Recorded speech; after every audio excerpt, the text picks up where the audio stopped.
The wind cut like sharpened blades, sweeping across the village beneath a leaden sky.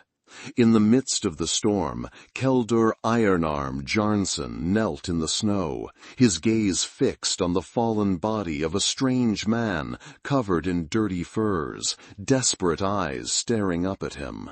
The silence was deafening. A shadow approached on the horizon. Enemies were coming. Keldur knew this night would not be like others. What had led him to share his last piece of bread with a stranger? And what would be the price of that choice? 24 hours earlier, the sun still timidly warmed the village of Skildarvik, a place where winter was a constant threat, and tomorrow an uncertain promise. The first light of dawn painted the sky in shades of pale blue and amber, casting long shadows across the frost-covered ground. Smoke rose from longhouse chimneys in thin, wavering columns, dissipating into the crisp morning air that carried the scent of pine and salt from the distant fjord. Keldur Jarnsson, a berserker of 33 winters, moved through the village with the deliberate steps of a man accustomed to being watched. His reputation preceded him like an invisible shield.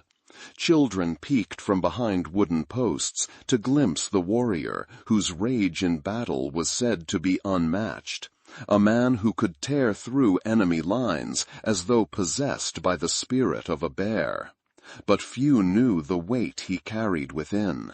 The scars that mapped his body told stories of countless battles.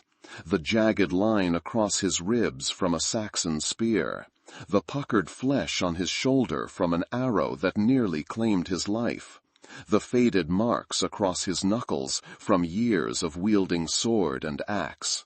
Yet it was the invisible wounds that troubled his sleep and shadowed his eyes. "Keldur, the hunting party leaves soon," called Halfdan, a stocky man with a red beard that reached his chest. "Will you join us? The tracks suggest boar in the eastern woods." Keldur nodded, his expression unchanging. "I'll fetch my spear," he replied, his voice low and measured. The thought of the hunt brought no joy, merely purpose. Another task to fill the emptiness that had grown within him since his brother Torfi fell in the raid against the southern settlements 3 moons past. In his modest dwelling, Keldur gathered his hunting gear with practiced efficiency. The wooden walls were adorned with shields and weapons, tools of his trade as a warrior sworn to protect Skildarvik and its people.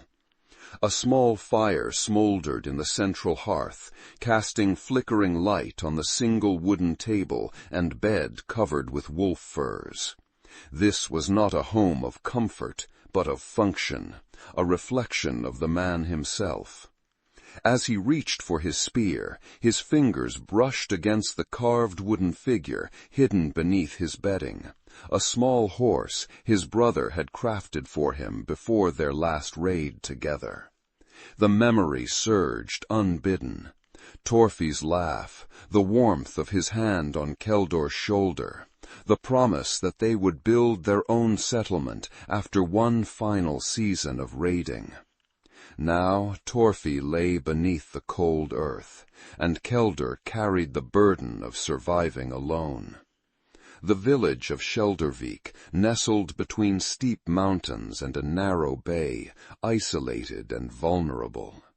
Winter was approaching with merciless intent, and the recent conflict with Ulfric Gudmundsson's clan had left their stores depleted and their warriors diminished. Hrap, Wolf Eyes, their aging chieftain, spoke increasingly of making peace, but pride and old wounds made such talks difficult. Keldur had little interest in the politics of clans. His loyalty was to Hrap, who had taken him and Torfi in as orphaned boys, teaching them the ways of the warrior and giving them a place among his people. That debt would never be repaid, especially now that Keldur served alone. Rather than joining the hunting party, Keldur found his feet carrying him toward the forest edge, away from the voices and expectations of the village. The weight in his chest had grown heavier since dawn, an unease he could not name. Perhaps it was the dream that had awakened him, ravens circling a battlefield, the one-eyed figure watching from a distance, judging the fallen. The forest welcomed him with its ancient silence. Frost crunched beneath his boots as he moved between towering pines, their branches heavy with the previous night's snowfall. His breath formed clouds before him, and the cold air filled his lungs with clarity. Here, among the trees, the voices of the dead seemed less insistent, the memories less painful. He had walked for nearly an hour when he heard it, a sound so faint it might have been imagined. A whimper, perhaps, or a moan carried on the wind. Keldur froze, hand instinctively moving to the knife at his belt. His senses, honed by years of warfare, stretched outward, seeking the source. There, a movement between the trees ahead. Not an animal's careful progress, but something awkward, stumbling. Keldur advanced cautiously, keeping to the shadows of the larger pines. As he drew closer, the figure took shape, a human form, slight and unsteady, moving with painful slowness through the snow. It was a young woman, her clothing torn and inadequate for the bitter cold. Her dark blonde hair hung in tangled strands around a face smudged with dirt and marked by exhaustion. What caught Keldur's attention most, however, were her eyes, large, gray, and filled with a mixture of terror and determination as they fixed upon him. Recognition struck him with the force of a warhammer. The distinctive silver bracelets on her wrist, the pattern woven into what remained of her cloak, these belonged to Ulfric's clan. This was no ordinary woman, but Asa, daughter of Ulfric himself, whose name had been mentioned in hushed tones around Hrap's fire as a potential peace offering through marriage to one of their warriors. "Stay back," she warned in her dialect, similar enough to his own to understand, but marked by the accent of her people. Her hand clutched a small knife, its blade dulled and useless against a warrior of Keldur's skill. Blood stained the snow where she had stepped, evidence of injury beyond what was immediately visible. "I am not here to harm you," Keldur replied, keeping his distance. He slowly raised his empty hands to show he meant no threat. "What has happened to you? Why are you alone in these woods?" Her laugh was bitter and broken. "My father's men thought it better I die here than fall into enemy hands. An ambush. We were traveling to the southern settlements when we were attacked. They left me for dead when they fled." Keldur's mind raced through the implications. If she spoke truth, then warriors other than those of Vik had attacked Ulfric's people, perhaps raiders from the eastern fjords. Yet if he helped her, he would be harboring the daughter of their greatest enemy. If discovered, such an act could be seen as treachery against his own people. The honorable course would be to bring her before Hrap, to use her as leverage in negotiations with Ulfric. The practical course would be to leave her to the fate her own people had chosen for her. The forest showed no mercy to the wounded and alone. Yet as he looked at her, a creature of pride even in her desperate state, something stirred within him. Not desire, but recognition. Had Torfi not died alone, abandoned on a battlefield while Keldur fought elsewhere? Had his brother called for help that never came? From his pouch, Keldur withdrew a small cloth-wrapped package, his day's provisions, no more than a piece of dark bread and a strip of dried meat. It was all he had until the evening meal. Without a word, he extended it toward her. Asa's eyes narrowed with suspicion. Why would you help the daughter of your enemy? Keldur had no answer that would satisfy either of them. Instead, he said simply, "Because the forest cares nothing for whose daughter you are. It will kill you all the same." She hesitated, pride warring with survival, before slowly reaching to take the offering. Their fingers brushed briefly, hers ice-cold against his calloused warmth. In that moment, a decision was made that would alter the path of both their lives. "Can you walk?" he asked, already removing his outer fur cloak.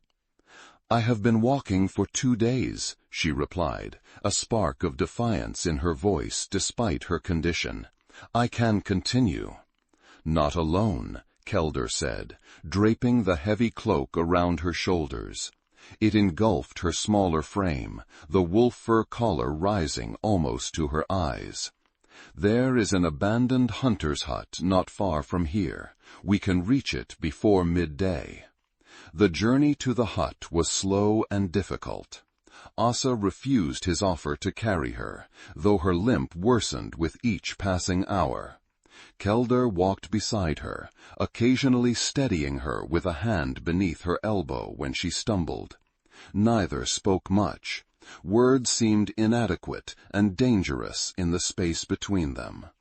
The hut appeared as Keldur had remembered, a small, sturdy structure of logs and stone, hidden in a clearing that offered protection from the winds while remaining invisible from a distance. It had been abandoned years ago, when its owner died in a raid, but shepherds and hunters still maintained it as a shelter during storms. Inside, dust covered the simple furnishings: a wooden platform for sleeping, a stone hearth, a crude table, and a single stool. Keldur set about lighting a fire, while Asa stood shivering by the door, uncertain of her place in this strange alliance. "You should sit," he told her, not looking up from his work with flint and steel. "Your wounds need tending." "Why are you doing this?" she asked again, the question that hung between them.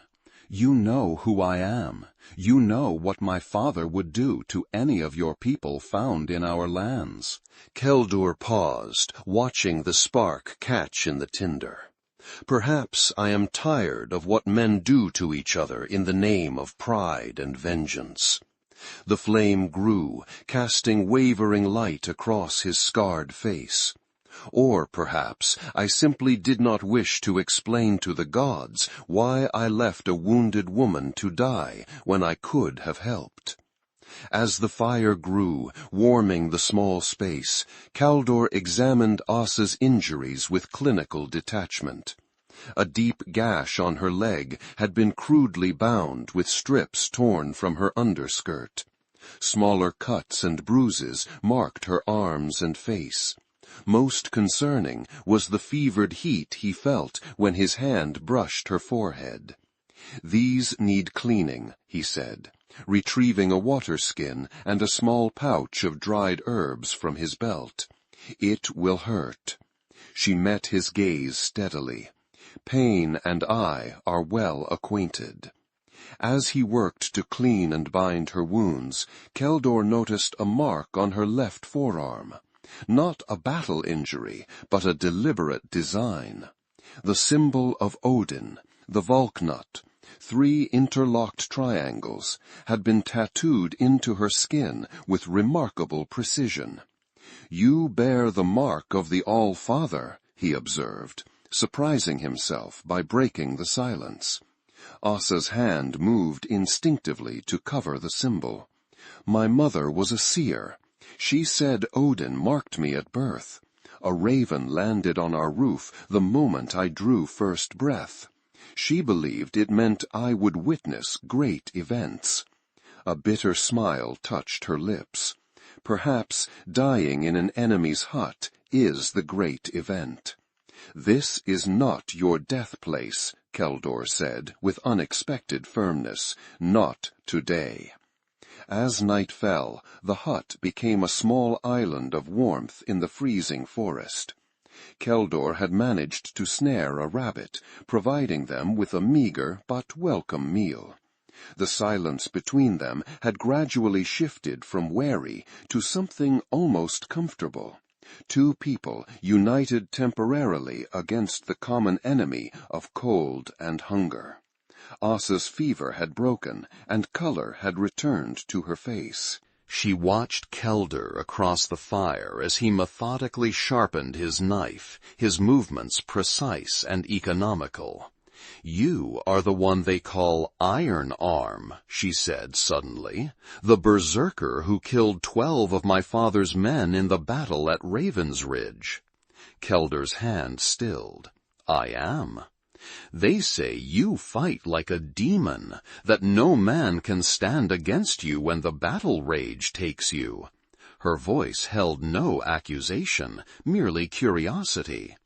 "Men say many things about battle that are not true," he replied. "I fight to protect my people, nothing more." "Yet you protect me now." Asa's gaze was penetrating. "The enemy." Keldur resumed his sharpening, the rhythmic scrape of stone against steel filling the silence before he answered. "Perhaps there has been enough death." That night, as they shared the narrow sleeping platform, Keldur insisting on placing his weapons between them as a gesture of respect, he found himself speaking of things he had told no one. Perhaps it was the strange intimacy of danger shared, or the knowledge that this fragile peace between them was temporary, but words came more easily in the darkness. He told her of Torfi, of their childhood as orphans, taken in by Hrap after a raid that left their village burned and their parents slaughtered. He spoke of his brother's skill as a carver of wood, how he could coax birds and beasts from simple blocks of pine with his knife, how Torfi had dreamed of laying down his sword one day to become a craftsman. In return, Asa spoke of her mother's death when she was 12, of growing up as the only daughter in a household of warriors, learning to read the stars and mix healing herbs while her brothers learned the sword, of her father's increasing bitterness after her mother's passing, his raids becoming more frequent and brutal, his treatment of his own people more harsh. "He was not always as he is now," she said softly. "There was laughter in our hall once." As dawn approached, bringing with it the decision of what to do next, Keldur knew he could not return Asa to the village.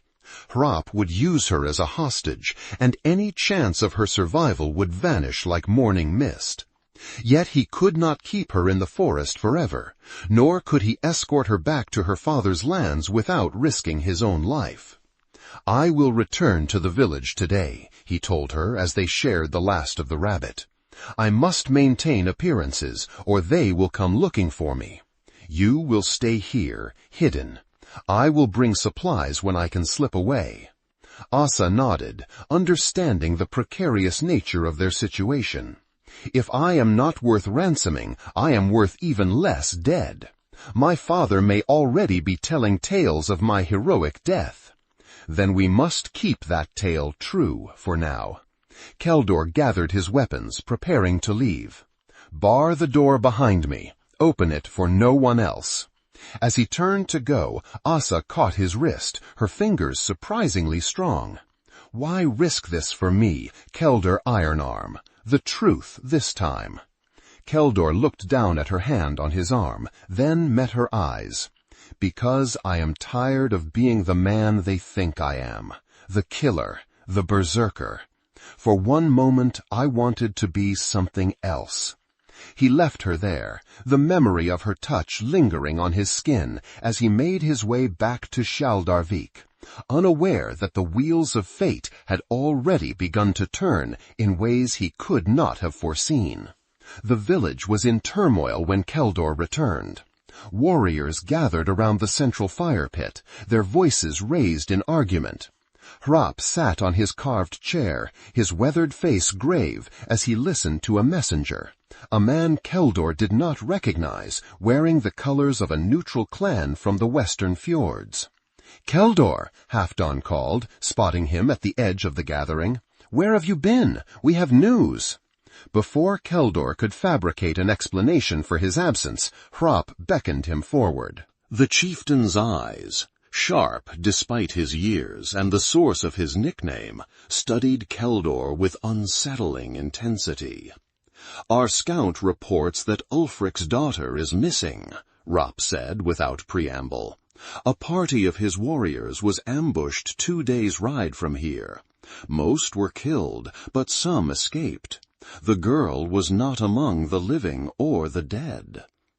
Keldur kept his face impassive, years of battle discipline serving him well. "Why would this concern us? Ulfric's misfortunes are his own." "Because," Hrap continued, "he believes we are responsible. He has sent word that if his daughter is not returned unharmed within 3 days, he will bring his entire force against us." The implications hung in the air like the sword of Damocles. Skjaldarvik was not prepared for a full assault. Their numbers had been reduced by the previous season's raiding and illness. Many of their best warriors, including Torfi, lay in the earth. "We should strike first," urged Gunnar, a young warrior eager to prove himself. "Take advantage of their confusion." "And face Ulfric's rage with half our fighting strength?" countered Halfdan. "That would be suicide." As the debate raged around him, Keldur's mind worked furiously. He could reveal Asa's location, position himself as the hero who had captured a valuable hostage. It would cement his place in the clan, perhaps even earn him greater status. Yet the thought of betraying the trust in Asa's eyes when she had taken the bread from his hands made something twist painfully within him. "What say you, Keldur?" Hrap asked suddenly, silencing the others. "You have been quiet. You know Ulfric's fighting style better than most, having faced him at Raven's Ridge." All eyes turned to him, expectant. These were his people, his community. He owed them his loyalty, his life if necessary. Yet the words that came from his mouth surprised even him. "I say, we wait," he said carefully. "Ulfric's daughter may already be dead in the forest, or taken by the raiders who attacked the party. Rushing to battle serves no one." Hrap studied him for a long moment before nodding slowly. "Wisdom from our Berserker. The gods work in strange ways." He turned to the assembled warriors. "We will prepare our defenses, but not march. Send scouts to watch Ulfric's movements. If he comes in force, we will be ready." As the gathering dispersed, Keldur felt the weight of his deception like a stone in his gut. He moved through the remainder of the day in a haze of conflicting loyalties, gathering supplies, bread, dried meat, a skin of ale, clean bandages that he could take to Asa without arousing suspicion. That night, as he prepared to slip away to the forest hut, a shadow detached itself from beside his door.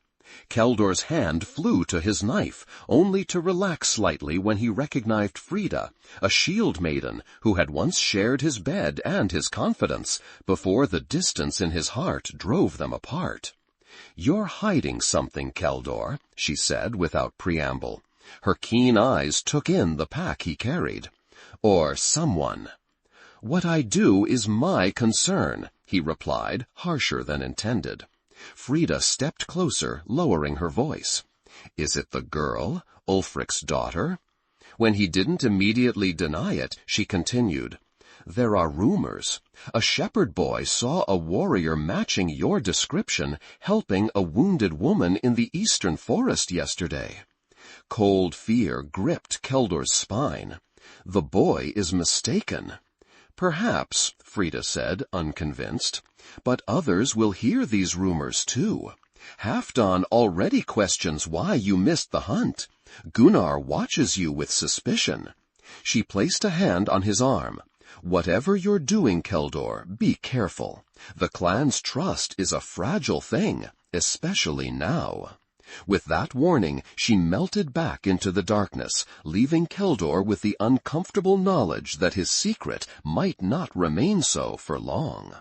The forest seemed alive with shadows as he made his way to the hut. Every snapping twig sounded like a pursuer's footstep. Every rustle of leaves a whispered accusation. When he finally reached the small clearing, relief washed over him at the sight of smoke rising faintly from the chimney hole. Asa opened the door at his signal, her face lighting with a mixture of relief and wariness. "I feared you might not return." "I gave my word," he said simply, stepping inside and placing the pack on the table. "But our time grows short. There are rumors in the village, and your father has threatened war if you are not returned." Asa's face paled. "Then you must take me back to him. I will not be the cause of more bloodshed." "It is not that simple," Keldur replied, unpacking the supplies. "If I appear with you at Ulfric's hall, I will not leave alive. And if my people learn I have hidden you, I may face the same fate in Skjaldarvik." The reality of their situation settled over them like a heavy cloak. They were caught between clan loyalties, ancient hatreds, and the unexpected bond that had formed between them, a bond neither could name nor deny. As they shared the meal Keldur had brought, Asa suddenly reached across the table and laid her hand over his. "There may be another way," she said, her gray eyes intense in the firelight. "My father respects strength and courage above all. If you were to bring me to the neutral ground at the Standing Stones, with witnesses from the western clans present—" "A formal exchange," Keldur mused, turning the idea over in his mind. "It could work, or it could be a trap." "I would speak for you," Asa insisted. "Tell how you saved me when you could have left me to die. My father is harsh, but he understands the debt of life." Keldur wanted to believe her, to trust that there could be a resolution that didn't end in blood.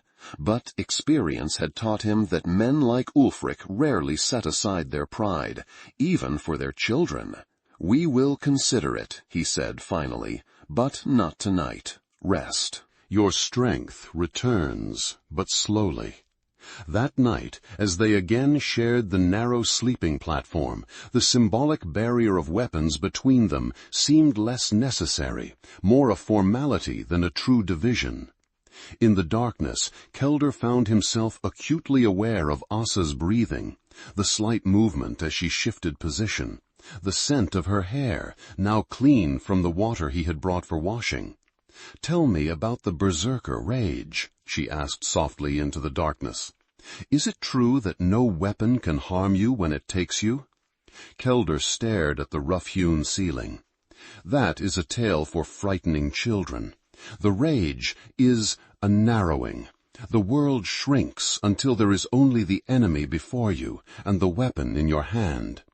Pain exists, but distantly, as if happening to someone else." He paused. "It is not a gift, as some believe. It is a terrible thing to lose yourself so completely. Have you ever feared it, the loss of control?" "Always," he admitted. "Each time there is the fear that I will not return from that place, that the rage will consume what remains of the man." Asa was silent for so long that Keldur thought she had fallen asleep. Then her hand found his in the darkness, her fingers intertwining with his calloused ones. "I think there is more man in you than you believe, Keldur Ironarm." The touch was innocent, a gesture of comfort rather than desire. Yet Keldur felt it like a brand upon his skin. In that moment, he realized with startling clarity that he would risk everything, his standing, his home, perhaps even his life, to see her safely through this peril. The thought should have terrified him. Instead, it brought a strange peace, as if a decision long avoided had finally been made. Dawn brought new complications. As Keldur prepared to return to the village to continue the pretense of normalcy, a horn sounded in the distance. 3 long blasts, the signal for warriors to assemble. "Something has happened," he said, gathering his weapons. "I must go." Asa nodded, understanding the precarious balance they maintained. "Be careful." The warning proved prescient. As Keldur approached Skeldarvik, he saw riders, not from their own clan, but bearing Ulfric's colors. A party of 6 warriors, led by a man Keldur recognized with a jolt of dismay, Bjorn the Grim, Ulfric's eldest son and Asa's brother. They had come seeking answers, and perhaps blood. Ropp received the delegation in the open area before his longhouse, seated in his carved chair with his most trusted warriors, including Keldur, standing at his sides. The atmosphere was tense, hands never straying far from weapon hilts. Bjorn dismounted with fluid grace, his bearded face as unyielding as his reputation suggested. Unlike his father, who was known for volcanic rages, Bjorn's anger ran cold and calculated, a trait that made him all the more dangerous. "Ropp Wolfeyes," he greeted without warmth. "I come seeking my sister." Ropp's face remained impassive. "As I told your father's messenger, we know nothing of your sister's fate. No woman of your clan is held in Skeldarvik." Bjorn's eyes swept over the assembled warriors, lingering momentarily on Keldur. "Strange, then, that tracks were found leading from the ambush site toward your lands. And stranger still, that a shepherd boy speaks of seeing one of your warriors with a wounded woman matching my sister's description." Keldur felt the weight of eyes turning toward him, the whispers beginning at the edges of the gathering. The rumor had spread faster than he had feared. The boy saw a hunter with his wife, nothing more. Halfdan interjected, loyal despite his suspicions. "These forests are vast. Your sister could be anywhere, or nowhere, if the gods have claimed her." Bjorn's hand tightened on his sword hilt. "If I find that any in this village have harmed her, the vengeance will be terrible." "And if we find that your clan falsely accuses us to justify the war your father has long desired," Rapp countered, "then it is your blood that will soak these grounds." The standoff stretched taut as a bowstring. Keldur found himself torn between loyalty and truth, between the clan that had raised him and the woman hidden in the forest who had somehow breached the walls around his heart. "I will give you 3 days, Bjorn said finally. 3 days to produce my sister or proof of her fate. After that, my father's full force will descend upon this place." His cold gaze swept the village once more. "No one will be spared." With that threat hanging in the air, Bjorn and his warriors remounted and rode from the village, leaving behind a cloud of fear and suspicion. As the gathering dispersed, Rapp beckoned Keldur to follow him into the longhouse. Inside, away from prying ears, the old chieftain fixed him with a penetrating stare. "Now, Keldur Iron-Arm, you will tell me what you know of Ulfric's daughter, and you will tell me the truth." The moment of reckoning had arrived sooner than Keldur had anticipated. He stood before the man who had given him a home, a purpose, a place in the world when he had nothing, the man to whom he owed everything. And he lied. "I know nothing of the girl," he said, meeting Hrap's gaze steadily. "The shepherd boy is mistaken or spinning tales." Hrap studied him for a long moment, his weathered face unreadable. Then he sighed, suddenly looking every one of his 50 winters. "I have known you since you were a boy with frightened eyes and a brother to protect. I taught you the sword, watched you grow into a fearsome warrior." He paused. "I have never known you to lie. Until now." Keldur felt the words like a physical blow. "Chieftain, no." Hrap raised a hand to silence him. "I do not ask you to confess, not yet. But know this, whatever game you play, whatever mercy or madness has led you to this point, you place all of Sheldarvik in danger." His eyes hardened. "Fix this, Keldur, before I am forced to fix it for you." With that dismissal hanging between them, Keldur left the longhouse, his mind racing. The situation had deteriorated faster than he could have imagined. The village buzzed with speculation, warriors watching him with newfound suspicion, women drawing children away as he passed. He needed to get Asa away, far from here, beyond the reach of both their clans. But where could they go that would be safe from the long memories and longer reaches of their people? As he gathered supplies for what might be their final night in the forest hut, a plan began to form in his mind. It was desperate, fraught with risk, but it offered a slim chance where none had existed before. When he reached the hut, he found Asa watching for him from the doorway, her face tight with concern. "I heard horns," she said as he entered. "What has happened?" Keldur set down his pack, his movements deliberate as he organized his thoughts. "Your brother Bjorn came to the village. They know someone is hiding you. It's only a matter of time before they find this place." Fear flickered across her face, quickly mastered. "Then we must act now. Take me to the standing stones as I suggested." "There will be no neutral witnesses," Keldur interrupted. "Not anymore. Your father has threatened war in 3 days if you are not returned. No neighboring clan will risk being caught in that conflict." "Then what can we do?" For the first time since he had found her in the forest, true despair crept into her voice. Keldur took a deep breath. "We go to your father, together, tonight." The plan was simple in its audacity. They would travel under cover of darkness to the edge of Ulfric's territory. There, Keldur would bind Asa's hands loosely, a show for any watchers, and lead her to her father's hall, as if he had captured her.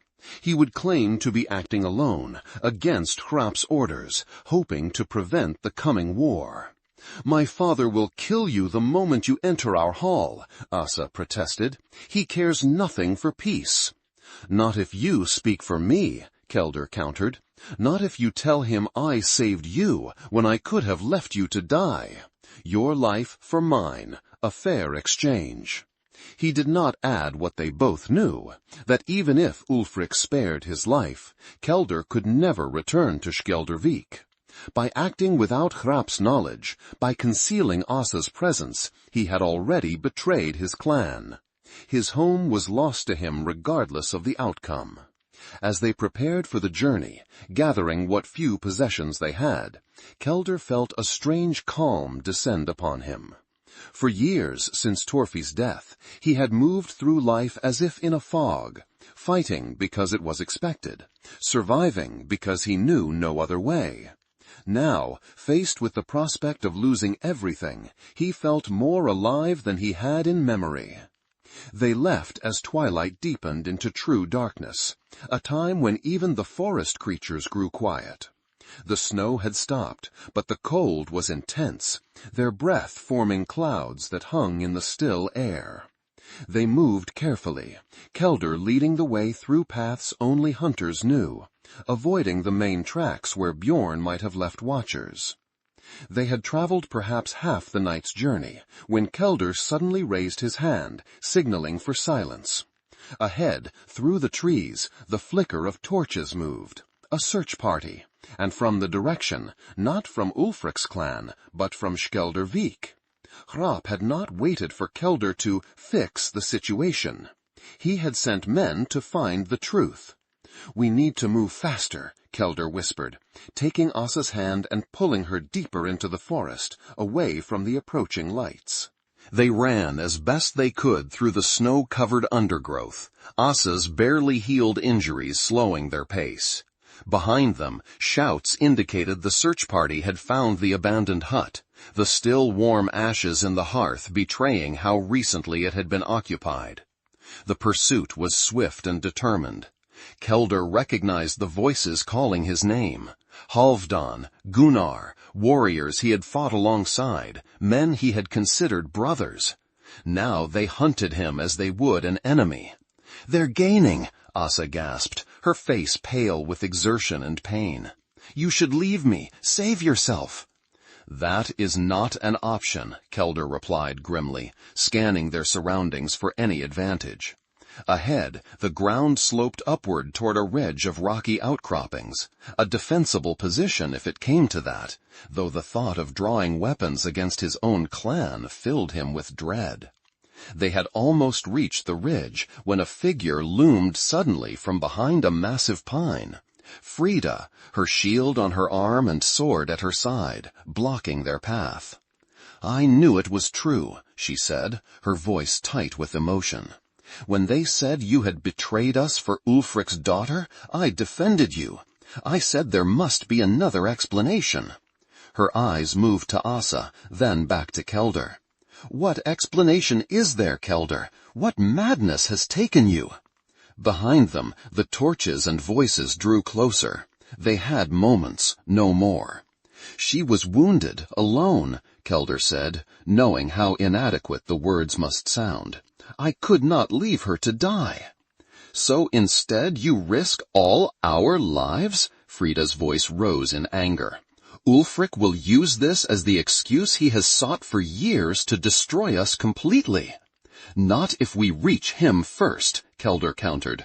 "Not if we explain." "Explain what? That you chose the enemy over your own people?" Frida's sword came up, pointing at his chest. "I cannot let you pass, Keldur. Hrap has ordered you both brought back to the village." The moment balanced on a knife's edge. Behind them, the search party would arrive within minutes. Before them stood Frida, determined and skilled enough to delay them until help arrived. And beyond her, the uncertain mercy of Ulfric Gudmundsson. It was Asa who broke the impasse, stepping forward despite the sword now aimed at her heart. "I bear the mark of Odin," she said, pushing up her sleeve to reveal the tattooed symbol. "By the All-Father, I swear that Keldur saved my life when he could have taken it. He shares food with me when he could have left me to starve." Her gray eyes held Frida's without flinching. "Would you punish a man for showing mercy? Is that the justice of Skeldurvik?" Frida hesitated, her gaze moving between the mark on Asa's arm and Keldur's face. For a heartbeat, Keldur thought she might lower her weapon. Then torchlight spilled through the trees behind them, and Halfdan's voice called out, "Frida, have you found them?" The moment of possibility vanished. Frida's face hardened, her decision made. "Here," she called back, "I have them." What happened next occurred with the speed and confusion of battle. Keldur moved without conscious thought, his body reacting as it had been trained through countless conflicts. He struck not at Frida, but at her sword arm, a precise blow that sent the weapon spinning from her grasp without drawing blood.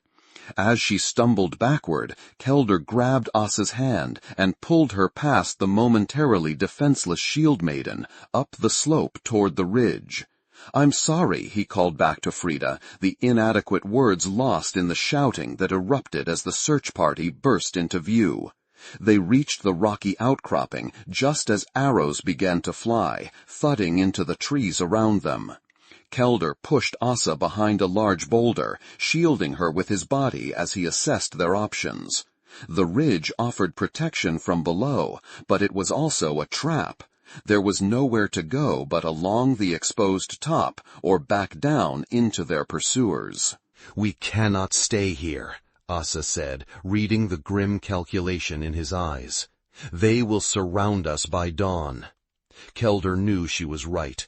Already he could see torches spreading out to either side as Halfdan deployed the search party to cut off any escape along the ridge. Soon they would be completely encircled. "There is a path," he said suddenly, remembering an old hunting trail that skirted the backside of the ridge. "It's treacherous in the dark, but it leads down to the river. If we can cross before they realize we've gone." It was their only chance. Keeping low to avoid being silhouetted against the night sky, they moved along the ridge until they reached a narrow cleft between two massive boulders. Beyond it, a steep path zigzagged down the far side of the ridge, barely visible in the darkness. "Careful," Keldur warned, taking Asa's hand to guide her. "The footing is uncertain." They descended as quickly as they dared, the sounds of pursuit growing more distant as they put the bulk of the ridge between themselves and the search party. The path was indeed treacherous. Loose stones slipped beneath their feet, and patches of ice made each step a potential disaster. Halfway down, Asa's injured leg buckled beneath her. She would have fallen if Keldur hadn't caught her, pulling her against his chest to steady her. For a moment they stood frozen in that embrace, her face turned up to his, their breath mingling in the cold air. "I can't go on," she whispered. "My strength fails me." Without a word, Keldur lifted her into his arms. She was lighter than he expected, or perhaps it was desperation that lent him strength. Either way, he continued down the path with his precious burden, each careful step bringing them closer to the river, and to whatever fate awaited them on the other side. The river appeared as a dark ribbon through the trees, its surface partially frozen near the banks, but flowing swift and black in the center. The crossing point Keldur sought was a series of stepping stones, visible only to those who knew where to look. He set Asa down gently at the river's edge. "The stones are slippery," he warned. "We must cross one at a time. I'll go first to test the way." The water was bitterly cold, numbing his feet even through his boots as he stepped carefully from stone to stone. Ice had formed on some surfaces, requiring careful navigation. When he reached the far bank, he turned back to guide Asa across. She followed his path with determination, moving slowly but surely despite her exhaustion and pain. Keldur watched her progress with his heart in his throat, knowing that a single misstep would plunge her into the freezing current. She was halfway across when a shout echoed from the ridge above. They had been spotted.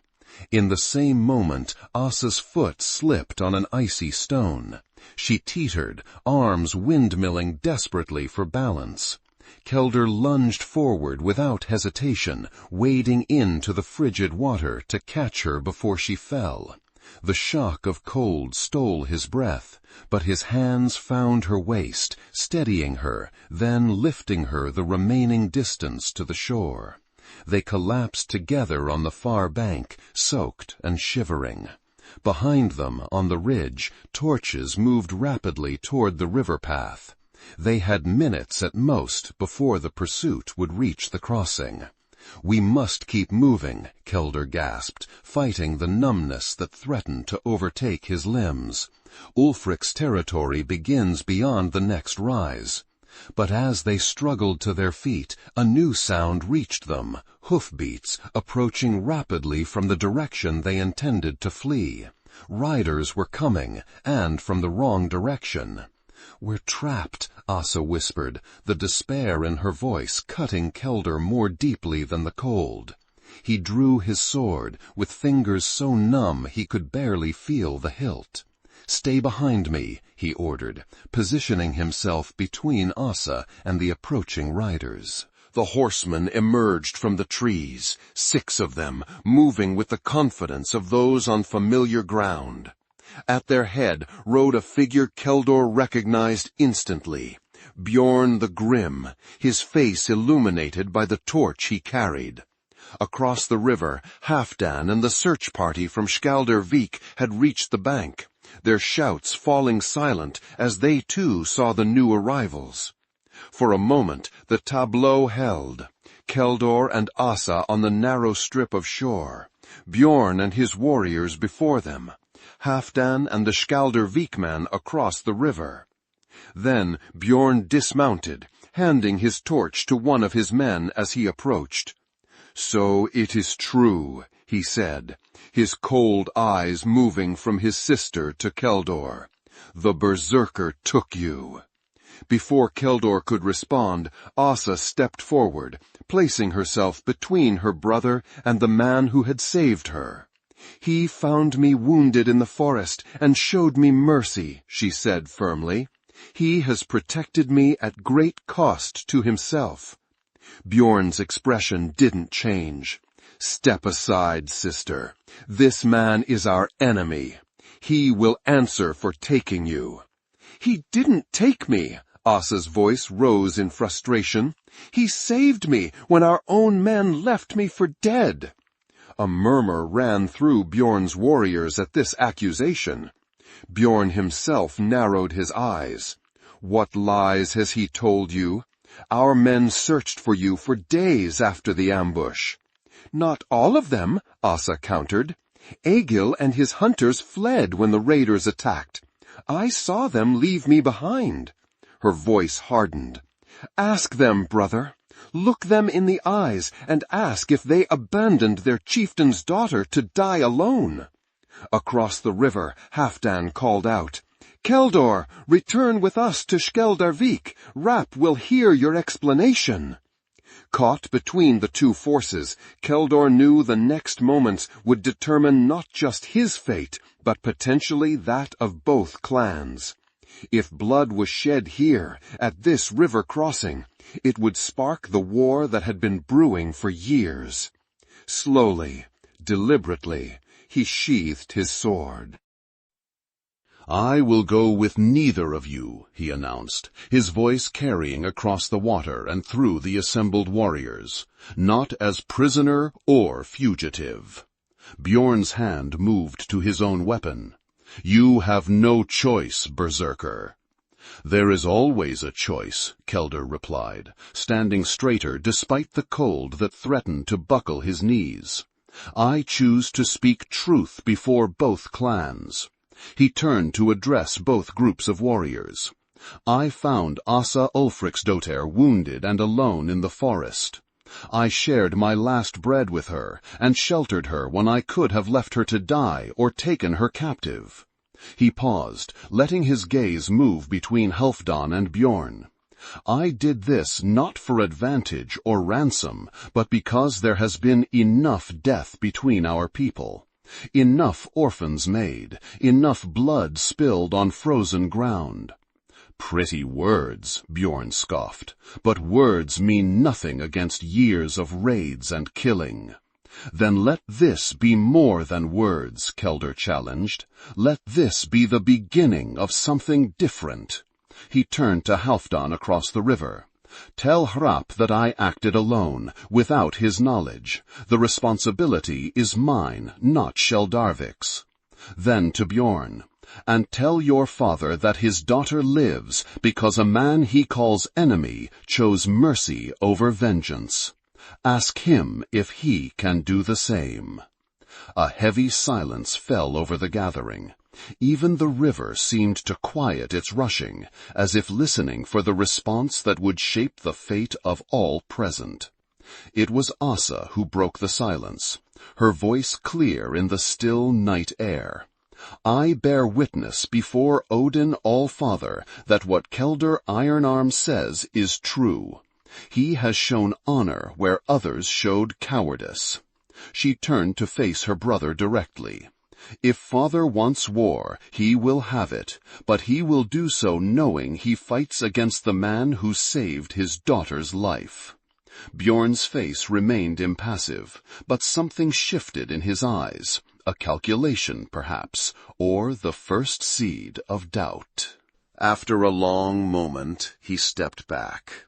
"You will both come with us to our father's hall. He will hear this tale and judge its worth." Across the river, Halfdan called out, "Keldur, you cannot trust them! Return with us!" Keldur looked at his friend, the man who had stood beside him in countless battles. "Tell Hrap I am sorry," he replied, "but this path is mine to walk now." With that, he turned to follow Bjorn, his hand finding Asa's in a gesture that did not go unnoticed by either group of warriors. Whatever came next, death or life, war or peace, they would face it together. The journey to Ulfric's hall took the remainder of the night and half the following day. Bjorn provided horses for Keldur and Asa, though Keldur's wrists were bound loosely before him, a concession to appearance rather than a true restraint, as both knew he could break the bindings if needed. They rode in silence for the most part, Bjorn's warriors surrounding them, in a formation that could be interpreted as either escort or captivity. Asa remained close to Keldur, her presence a silent declaration of where her loyalty now lay. As they crested the final hill, Ulfric's settlement came into view, a sprawling collection of buildings surrounding a massive longhouse, its roof adorned with carved dragon heads.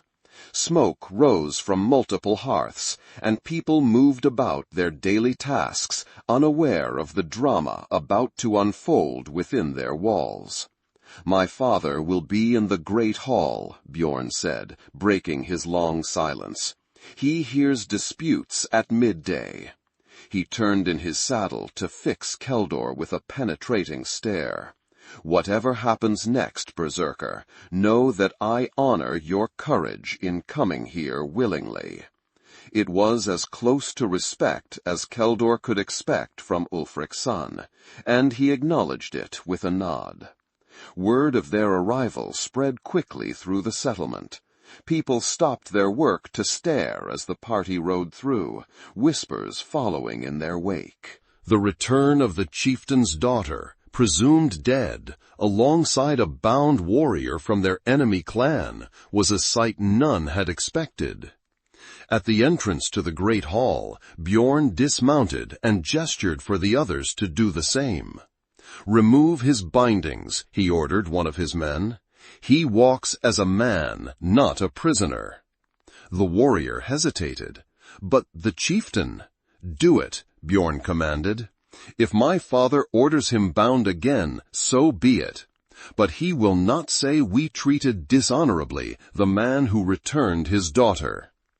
As the ropes fell away from his wrists, Keldur met Bjorn's gaze with newfound respect.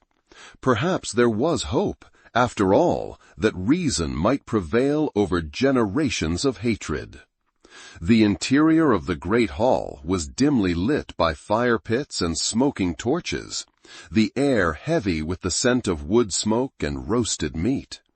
Warriors and household members lined the walls, watching with undisguised curiosity as Bjorn led Keldur and Asa toward the high seat at the far end. There sat Ulfric Budmundsson, a bear of a man whose black hair and beard were streaked with gray, but whose eyes burned with undiminished intensity. At the sight of his daughter, alive and walking beside the infamous Berserker of Skjaldarvik, he rose slowly to his feet. "Father," Asa called, quickening her pace, "I have returned." Ulfric's face underwent a remarkable transformation, from shock to joy to suspicious anger in the span of heartbeats. "Asa," he breathed, stepping down from the platform to meet her. His massive arms enfolded her in an embrace that spoke of genuine relief. Then, over her head, his gaze locked with Keldor's. The joy vanished, replaced by cold hatred. "Why is this man not in chains?" he demanded of Bjorn. "Why does the killer of our kinsmen stand free in my hall?" Bjorn stepped forward. "Father, hear what they have to say before passing judgment. There is more to this tale than we knew." Ulfric released his daughter, his hand moving to the knife at his belt. "What tale could excuse the presence of Skjaldarvik's Berserker in my home? Speak quickly, daughter, before I have his head on a spike." Asa drew herself up, her gray eyes, so like her father's, meeting his without fear. "He saved my life, father. When our own men fled the ambush, leaving me for dead, Keldur Ironarm found me wounded in the forest. He shared his last bread with me, sheltered me, and tended my wounds at great risk to himself." Murmurs spread through the hall at this revelation. Ulfric's gaze swept the gathered warriors until it found a group standing uncomfortably near the back. Egil and his hunters, the men who had accompanied Asa on her ill-fated journey. "Is this true?" Ulfric demanded, his voice dangerously quiet. "Did you abandon my daughter to save yourselves?" Egil stepped forward, his face pale. "The attack came without warning, chieftain. We were overwhelmed. I saw Asa fall and thought her dead.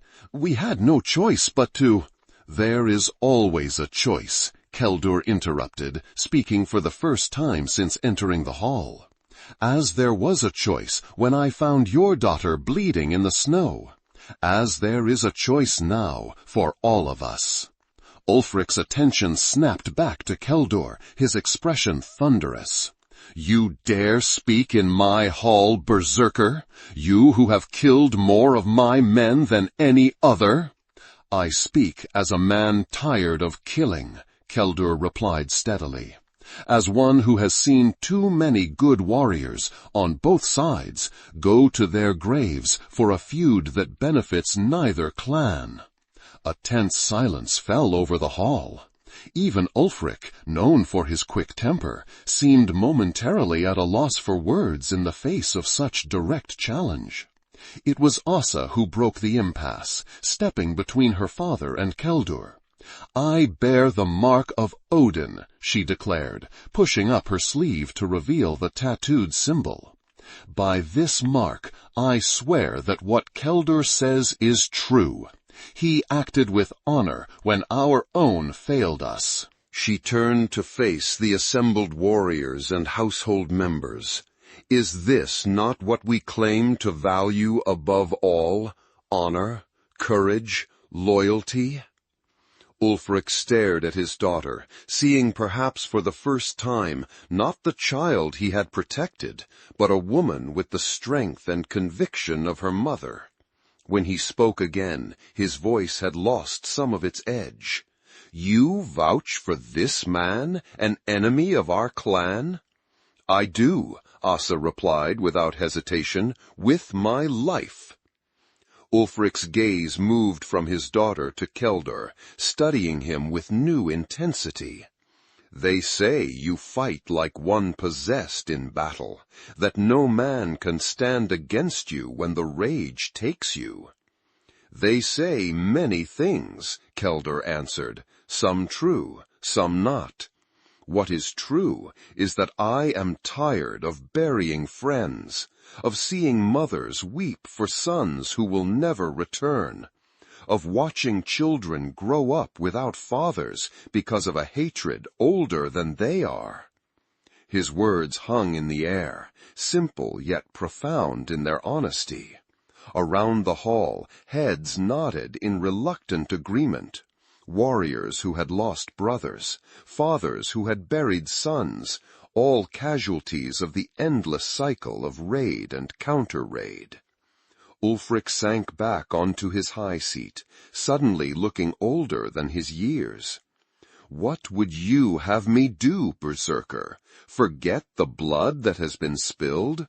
The raids on our settlements? The lives taken?" "No," Keldur said. "Remember them, honor them. But ask yourself if adding more names to that list honors their memory or merely perpetuates the cycle they were caught in." He took a step forward, ignoring the tensing of guards on either side. "Your daughter lives because I chose to see her as a person, not an enemy. Perhaps there is a lesson in that for all of us."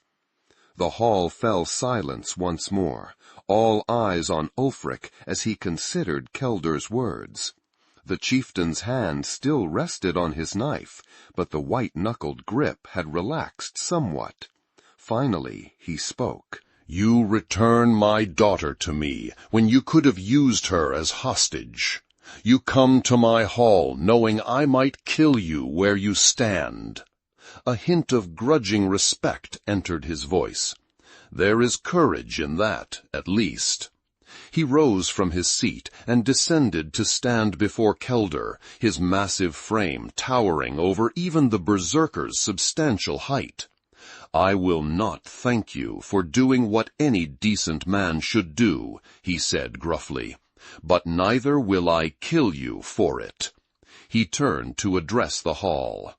"The Berserker Keldur Ironarm is granted safe passage from our lands. No harm will come to him by our hands this day." It was not peace. It was not even forgiveness. But it was a beginning, a small crack in the wall of hatred that had stood for generations. As the tension in the hall gradually eased, Asa moved to stand beside Keldur, her hand finding his in a gesture that did not go unnoticed by her father or the assembled warriors. In that touch was a promise that transcended clan loyalties and ancient feuds, a bridge between worlds that had long been separate. Ulfric saw it too, his eyes narrowing at this unexpected development. But whatever he might have said was interrupted by a commotion at the hall entrance. Warriors parted to admit a new arrival, a figure that caused Keldur's heart to sink. Rap Wolfeyes strode into the hall, flanked by Halfdan and 3 other warriors from Sheldervik. The old chieftain moved with surprising vigor for his age, his weathered face set in grim lines as he surveyed the scene before him. "Ulfric Gudmundsson," he called, his voice carrying the authority of decades of leadership. "I see you have found what you sought." Ulfric's posture stiffened at the arrival of his old enemy. "Rap, bold of you to enter my hall uninvited." "As bold as threatening war over a daughter who was never in our keeping," Rap countered, coming to stand before the other chieftain. His sharp eyes took in Keldur and Asa, their clasped hands, the protective stance they had unconsciously adopted. "Though it seems there is more to this tale than either of us knew." The 2 elderly chieftains faced each other, decades of conflict hanging between them like an invisible wall. Around them, warriors from both clans tensed, hands moving to weapons in anticipation of violence. But something unexpected happened. Hrap, the proud leader who had never been known to back down from a challenge, inclined his head slightly. "I come not for battle today, Ulfric, but to prevent one. My warrior acted without my knowledge or consent in sheltering your daughter. The responsibility is his alone, not Sheldarvik's." It was a peace offering of sorts, a way for both chieftains to save face while stepping back from the brink of war. Ulfric recognized it as such, responding with a nod of his own. "Your warrior has returned my daughter safely when others abandoned her," he admitted grudgingly. "For that there will be no blood between us this day." The careful qualification did not go unnoticed, but it was enough for the moment. The immediate threat of violence receded, though the underlying tensions remained. Hrap's gaze found Keldur. "You have caused quite a stir, Iron Arm. Halfdan tells me you refused to return with them from the river crossing." "I chose to face the consequences of my actions," Keldur replied, "to protect Sheldarvit from being drawn into a conflict over my decision." The old chieftain's eyes softened slightly. "Always the protector, even when your methods are questionable," he sighed. "What am I to do with you now, Keldur? You sheltered an enemy, deceived your chieftain, abandoned your clan. These are not small matters." Before Keldur could respond, Asa stepped forward. "If I may speak, Chieftain Hrap." At his surprised nod, she continued, "The fault is not Keldur's alone. I could have revealed myself once I was strong enough." "I chose not to, knowing the danger it would bring him." Her voice strengthened. "If there is blame to bear, let it fall on both our shoulders." Hrap studied her with interest. "You speak well for one so young. And you bear the mark of Odin, I see." His gaze moved to her exposed forearm, then back to her face. "Perhaps the All-Father has had a hand in these events, after all." A thoughtful silence fell over the hall. Two ancient enemies stood face to face, neither willing to be the first to extend a true hand of peace, yet both seemingly reluctant to continue the path of destruction that had defined their relationship for so long. It was in this charged moment that a strange thing happened. The main doors of the hall swung open, though no one stood there to have pushed them. A cold wind swept through the space, causing torches to flicker and the central fire to dance wildly. With the wind came a raven, larger than any Keldur had seen before, its feathers gleaming blue-black in the firelight. The bird circled the hall once, twice, causing people to duck and murmur in surprise.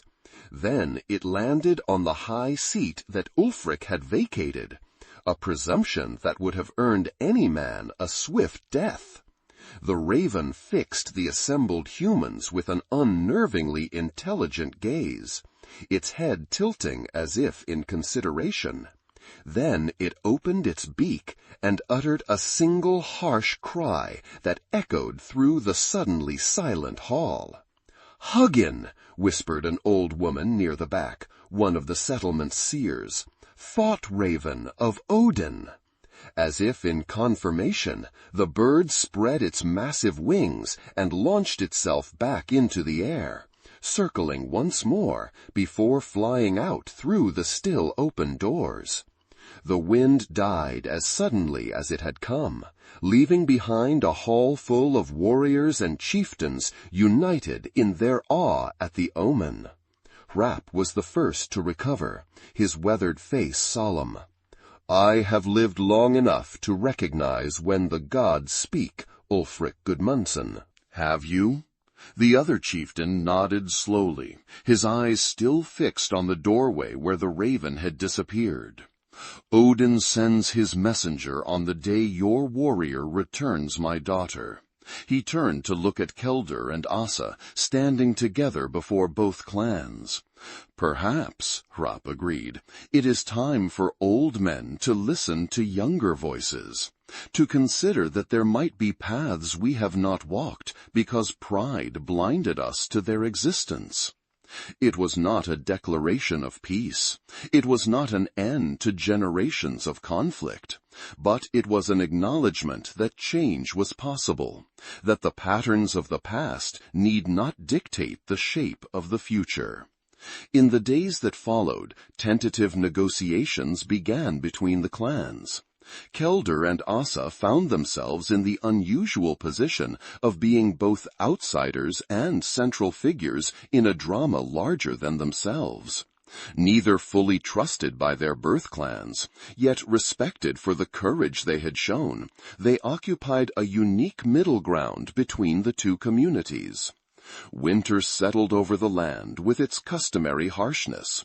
Snow blanketed the forests and fields, and ice crept further from the riverbanks toward the center of the flowing water. But unlike previous winters, no raids were planned, no war parties assembled. An uneasy truce held, nurtured by small exchanges, a hunting party from one clan sharing their bounty with the other when game was scarce, healers trading rare herbs and knowledge, craftsmen comparing techniques. Keldur found himself living in a small hut at the boundary between the two territories, belonging to neither, yet connected to both. Asa joined him there, her decision causing considerable stir in both settlements, but ultimately accepted as part of the strange new reality they all navigated. It was on the darkest night of winter, when the sun barely showed itself above the horizon before sinking again into darkness, that they received an unexpected visitor. Keldur was repairing a broken spear shaft by the fire when a knock came at their door, unusual in itself, as few ventured out in the bitter cold of deep winter. When he opened the door, he found not a messenger from either clan as he expected, but an old man he did not recognize. The stranger was tall despite his apparent age, wrapped in a dark blue cloak dusted with snow. A wide-brimmed hat shadowed much of his face, but Keldur could see a gray beard and, most strikingly, only one eye. The other socket was covered by a patch. "A cold night for traveling," the old man said, his voice surprisingly strong and clear. "Might a weary wanderer find shelter by your fire?" Something about the stranger caused the hair on Keldur's neck to rise, not in fear, but in a kind of primal recognition he could not name. Nevertheless, he stepped aside, honoring the ancient custom of hospitality. "Enter and be welcome," he said. "We have little, but what we have is shared freely." The old man nodded, as if this was exactly the answer he had expected, and stepped into the warmth of the hut. Asa looked up from her weaving, her hands stilling as she took in their visitor. Her eyes widened slightly, moving to the mark on her own arm, then back to the one-eyed stranger. "You have come far," she said, her voice hushed. "All journeys are far to those who understand their importance," the old man replied cryptically. He settled himself by the fire, extending gnarled hands toward the flames. "You have built something unusual here, between two worlds that thought themselves separate. A bridge where there was only a chasm." Keldur and Asa exchanged glances, unsure how this stranger could know of their situation. Yet neither felt threatened by his presence, quite the opposite. There was something comforting in his voice, a wisdom that seemed to reach beyond ordinary experience. They shared their simple meal with him, bread baked from the last of their flour, dried meat, and the mead that Hrap had sent as a midwinter gift. The old man ate sparingly, but with evident appreciation, his single eye often resting thoughtfully on each of them in turn.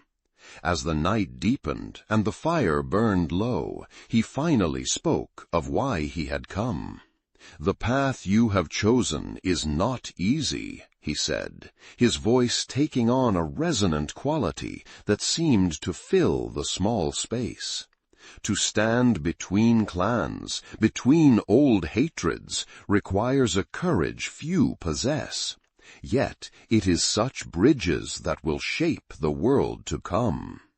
He reached into his cloak and withdrew 2 items, a small, intricately carved wooden figure of a raven, and a silver arm ring etched with runes that seemed to shift and change in the firelight. "For you," he said, placing them on the table between them, "tokens to remember this night, and the choice you made when you shared your last bread with a stranger." Keldur stared at the gifts, then at the old man, a suspicion forming in his mind that seemed too incredible to voice. Beside him, Asa had gone very still, her eyes wide with the same realization. "You are—" she began, but the old man raised a hand to halt her words. "Names have power," he said, with a smile that transformed his weathered face. "Let us simply say that your mark was not given by chance, nor was your meeting in the forest mere coincidence. The threads of fate are woven by many hands." He rose then, seemingly taller than when he had entered, his presence filling the hut with an energy that was almost tangible. "The winter will pass, as all winters do. What remains when the snow melts will be what you have built together, not just between yourselves, but between your peoples." With those words, he moved to the door. Keldur rose to open it for him, but the old man simply nodded in thanks and stepped out into the night. When Keldur followed a moment later, intending to watch their strange visitor depart, he found only unmarked snow outside their door, no footprints leading away, no sign that anyone had passed that way. Inside, Asa sat with the silver arm ring in her hands, her fingers tracing the runes that now appeared fixed and legible. "Ansu's," she whispered, "Odin's rune, the messenger, the bridge between worlds." Keldur returned to sit beside her, taking the wooden raven figure in his own hands. It was warm to the touch, as if still carrying the heat of its creator's hands. "Do you think—" he began, then stopped, the question too enormous to complete. Asa nodded, understanding without words. "He came to us, the All-Father himself." Her voice held wonder rather than fear. "To show his approval of what we've done." They sat in silence for a long time after that, contemplating the implications of what had occurred. If Odin himself had blessed their union, their attempt to bridge the divide between their clans, then perhaps there was hope for a future different from the blood-soaked past. When spring finally arrived, melting the snow and bringing new life to the land, the changes that had begun during that long winter crystallized into something more permanent. Hrap and Ulfric, perhaps influenced by the omen of the raven and their own weariness with endless conflict, formalized the truce between their clans. Trade routes opened, marriages were arranged between families, and slowly the old wounds began to heal. Keldur and Asa remained at their place between worlds, their home becoming a neutral ground where members of both clans could meet without fear or suspicion. Their story spread beyond the immediate area, carried by traders and travelers to distant settlements. The tale of the Berserker who shared his last bread with an enemy, and, in doing so, changed the fate of 2 clans. Some versions of the story emphasize the romance, others the politics, still others the intervention of Odin. But all recognize the central truth, that compassion, shown in a moment when cruelty would have been easier, had the power to transform not just individual lives, but entire communities. As for Keldur and Asa themselves, they never spoke publicly of their midnight visitor, but the wooden raven sat on a shelf in their home, and the silver arm ring remained always on Asa's wrist. Reminders that even in the harshest winter, seeds of change could take root and grow into something stronger than hatred, more enduring than vengeance. And sometimes, on quiet evenings when the fire burned low, they would see a raven perched on a nearby tree, watching their home with an intelligence that seemed more than animal. In those moments, they knew that their story was not yet complete, that the bridge they had begun to build would continue to grow, connecting not just clans, but perhaps even the world of humans and gods. For in the end, what is a god, if not the embodiment of our highest ideals? And what higher ideal could there be, to see beyond the labels of enemy and friend, to recognize the humanity in each other, and to choose compassion even when every instinct and tradition counsels otherwise? This, perhaps, was the true lesson of the Berserker who shared his last bread with a stranger, that in our darkest hours, when we stand alone against the cold, the choices we make define not just our own fate, but the shape of the world to come. If you enjoyed this video, don't forget to subscribe. We're just getting started and we really need your support. And may the gods grant you a legendary life.